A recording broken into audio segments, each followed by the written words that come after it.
Dating men in this era is like being Bryce Dallas Howard in Jurassic Park, putting heels on in a jagged forest filled with hungry dinosaurs. My father taught me the two things that can nurture your nature for the worst are privilege and trauma, both becoming your public and private excuse for why you consistently fail yourself and others.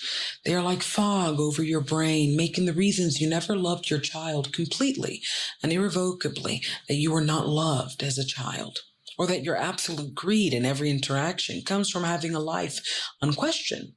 The framing of your mind is either the owner of pain or astronomical wealth. I say this because men lie a lot, and like my dad, they think it's okay. When my mother describes the day my father and her met, she tries to paint for me with more love and tenderness, seeing me as her child that, like any, wants to know the love story for parents. The problem is my dad was a bigamist, which makes his entrance into her world creepy, unright, and even cruel. My dad flirted and seduced my mother while having a wife, kid, and another one on the way. But of course, no wedding ring on and no mention of them at all. She remarked how he could not stop smiling at her as she was working a case that he too was a part of. He was flirting away with her. And I feel so bad because he was being the coolest guy to actually be plotting evil. It was an energy I could not shake as my friends and I encountered men like him that thought the fact that they made you feel good covered up that they were acting wrong or worse, like another person. Most men do not catfish like my dad, but they do change their identity in some ways to make women believe they are good, both materially and morally. I call these men Bumblefish, identity shifters versus identity hackers like my dad, which are known as catfish. Bumblefish appear set and settled in every way and will believe their own lies to avoid the emotional weights of rightfully angry exes, childhood cruelties, and insufficient funds. They've got mess, and women are their emotional pick-me-up or distraction from all of that, like retail therapy except with hearts and bodies on the rack. For Nina and her 3-date rule, she was dating a 55-year-old filmmaker that was uncertain about whether he wanted a wife and kids and obsessed with going Dutch while arranging for the most expensive restaurants. Of course, he wanted sex. Anna was retiring a man that had claimed to have moved to our city only to find he was just here for a 2-week trip with the boys. Of course, he wanted sex. Meanwhile, Josie had retired a Scottish man with a Spaniard accent claiming to be a stripper doing stem cell research. She laughed, claiming at least he was a fun, flagrant liar, not a hidden one. Of course, he too wanted sex. For all of us, we were beginning to realize it was going to be really hard not to get a liar, of which even I had terminated a bumblefish who had posted how he wanted kids in a relationship only to immediately and randomly DM me and assure that I did not want anything serious and that we should just keep things to sex. It was as if men understood that to get what they want from women, our love and bodies, they had to paint themselves as what we want from them: security, family, or just somebody who can take care of our love and body. Have respect for it. Of course, you think money and kids when I say that statement, but as a woman, I can tell you it is so much more nuanced. Every little girl will have a moment where she is unsafe with men, rejected by them, and even abused or publicly humiliated by them. Yet we still seek that one guy who cannot fathom doing such a thing to us, because even if the world does not see or treat us equally, our relationship will be our safe place. It will be the place where he sees us as equal. In the same way my body is safe with him, his guards can be pulled down to reveal he too has an emotional safe space with me. And it's not unmasculine. It's human. It sounds perfect, but bumblefish have infested the waters. Okay, so let's dissect that episode. Dating has become increasingly hard, I think. And you hear so many men, and I wrote an episode about the women you reach for. It hasn't come out yet. And basically it's about how I'm hearing so many men, where are all the low maintenance women? And I'm like, what? First of all, when you say a high maintenance woman, it's probably, a super gorgeous gal that loves a 5-star Michelin restaurant and you just want to take her to McDonald's.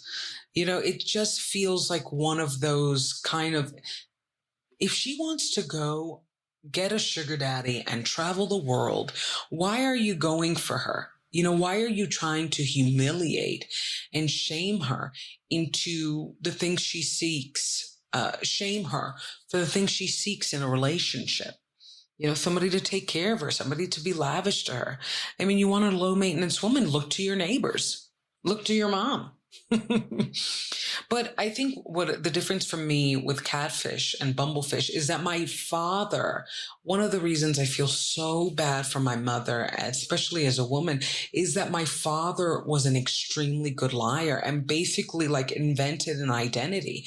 Yes, he was a lawyer, but I don't know how he got away with it. He did not mention at all that he had kids, that he had another wife. I mean, he planned a destination wedding with my mom. And I have to ask her, like, did she meet his friends or something? Were they all covering for him? Because when I saw my dad, he was entering our world. He was hanging out with my mother's friends. He really, really loved my mother's friends. And to be honest, I only knew of my father's friends like in my teen years. And right around then he was getting sober. He was becoming extremely greedy with money. So I guess maybe he didn't have friends because of his addiction. But to be honest, I think the grand irony of my father is that he treated me and my mother like we were a frozen pack of icicles, that until he wanted a cherry flavored popsicle to just suck dry, he didn't open that freezer. Like it was almost like we were on ice. And he really did act like we didn't exist until he came over. And I think the difference between my father, who like just invented an entire identity, and a bumblefish is just, my friend went out on a recent date and the guy put he was 6'2", and she was like, Deandra, he barely reached 5'4". My other friend, who I always talk about that because she was dating this guy for 2 weeks and he love bombed Bridgerton, her booty. And like on a Sunday, she calls me crying because he actually lived in London and he was just there on vacation and he didn't want a long distance relationship. And it was just so messy and mean and weird. And his reliance that all that love bombing didn't transfer to love for her or that she could move on. I mean, he was like, we should get married. And they had a really great chemistry. I met him twice. And it was just the strangest incident. So strange, especially because it triggered, my father, I think in his head, he married my mom out of love. And for that, it erased the bigamy. It erased the whole other family that he had abandoned just to start with her. But he hadn't abandoned because I mean, obviously he was still married and still connected to them. But in his head, it was like, I really did choose you. You were my first marriage out of love. That one was by force. She got pregnant and she, used me, all this stuff. And I think with Bumblefish, which I call them because Bumble has lied to me as this benevolent app where we could all make friends. Like, I literally swiped on this guy who was like, I want kids, I want a relationship. And he DM'd me immediately. I just really want sex.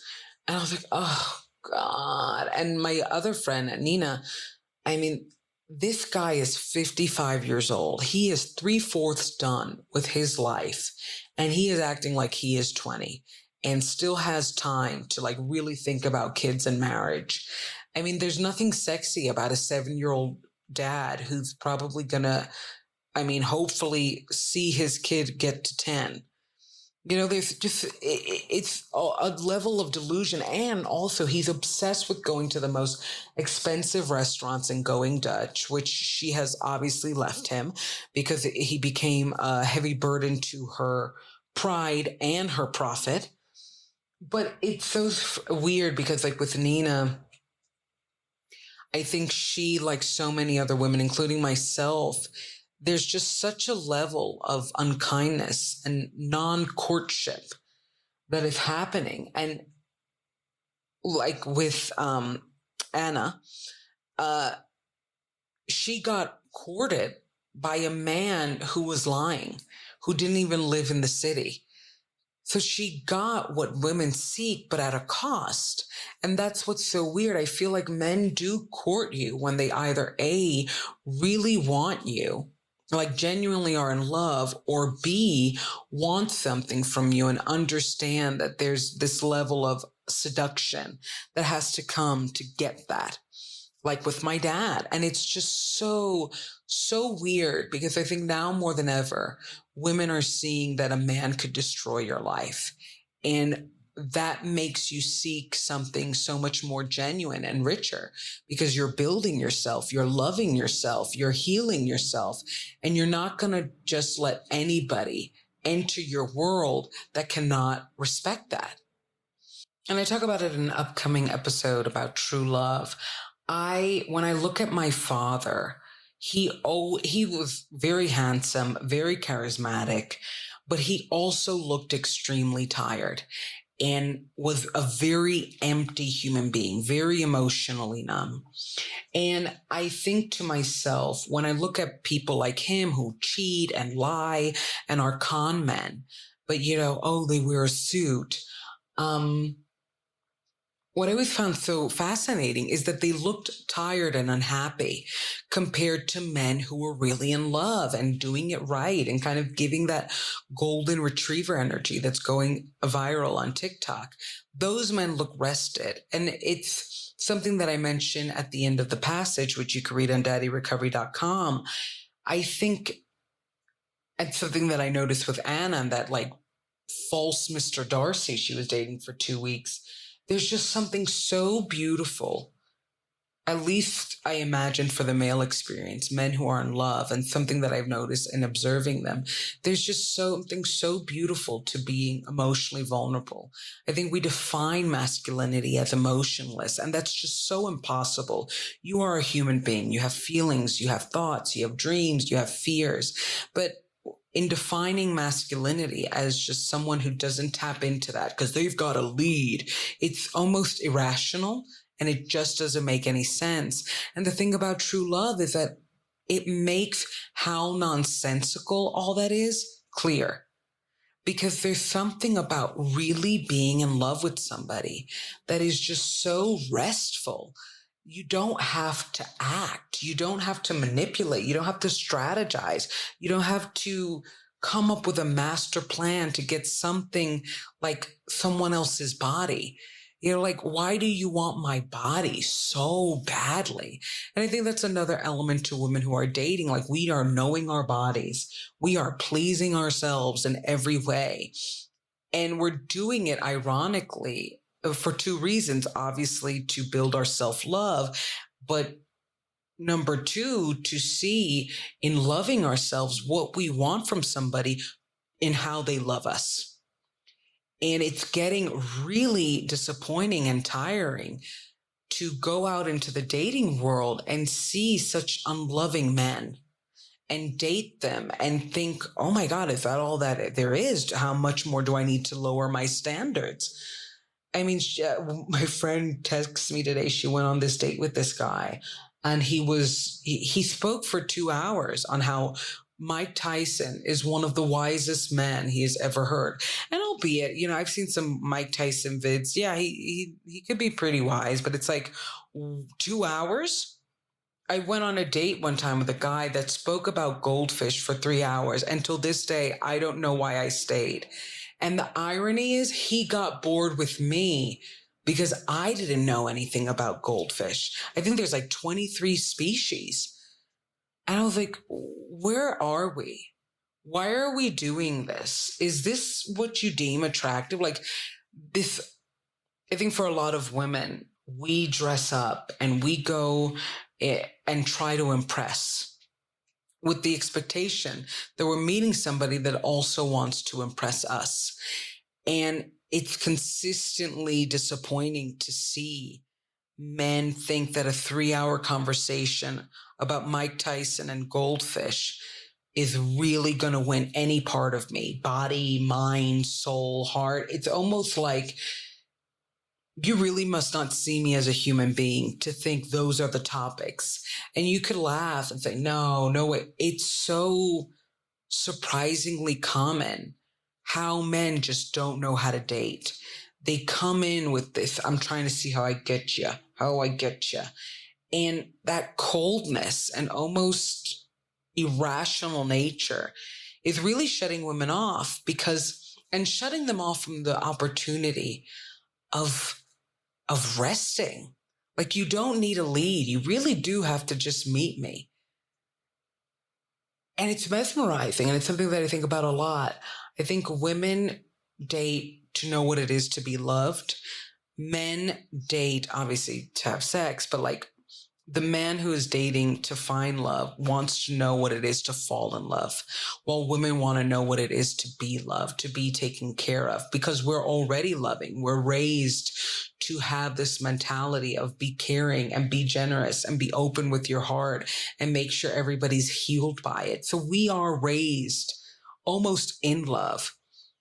And we're going into the dating world trying to be loved, trying to see who is going to give me back that energy that society has trained me to give by my nature, by my nurture, by this definition of femininity as something that is so sherry and generous and loving and never ask for anything back. But as a human being, you do need something back. In the same way, men can't always lead. You're a human being. You need rest. You don't always know. Sometimes it's really great if someone else plans, and it's almost manipulative, like with the director of just, I'm going to go to these expensive restaurants and then go Dutch, because that's me resting. No, that's not. It's again another act of manipulation, another act of trying to see and poke and prod somebody instead of just seeing if there could be love. The most powerful thing to make you realize you shouldn't be doing that. That's just so unnecessary. I think that's what love does. It makes you see how much you're carrying in terms of mental weight and emotional baggage that's just not needed. And these bumblefish, my God, something as basic as your height, like that's a thing about that I thought with the guy who did this whole profile about how he wanted a relationship and then DM me, you just want sex, right? I just thought to myself, if you were honest, trust me, there is a woman who will be like, cool, yeah, let's do that. Whereas for women, we are really, the lies can be so disheartening and it makes you just want to walk away because it really does break your heart. And it brings this tension of everything you say I have to unpack. And it's something that I noted with my dad, who was always lying about everything. I remember the last time I saw him, I asked him, when was the last time you went to Puerto Rico? And he goes, oh, I haven't been back in years because that's where I met the love of my life, your mother. And this was like last year, the last time I saw him. Oh, and it was she was my greatest memory. He didn't know that I saw on Facebook he went the year before with his grandkids. Why did he say that is a murder mystery to me.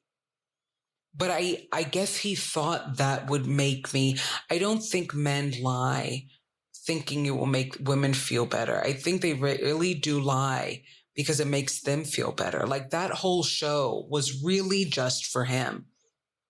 And true love shows you there's no need for a show. And I think that's what's so sad about Bumble fishing and doing these really basic lies. Someone is out there that is going to love you, that is going to want the same things as you, even if it's just sex, even if it's that you're putting your 6'4" and you're actually 4'3". Someone is out there to love you. And you don't need to lie and act like you're going to love me or you want the same definition of love just to end up going Dutch at an expensive restaurant or DMing me about goldfish. It's just too messy, man. You're too messy. Check out daddyrecovery.com and follow Deandra on all music platforms. Business Class just came out. I would love to hear your commentary and follow me on my socials. Yeah.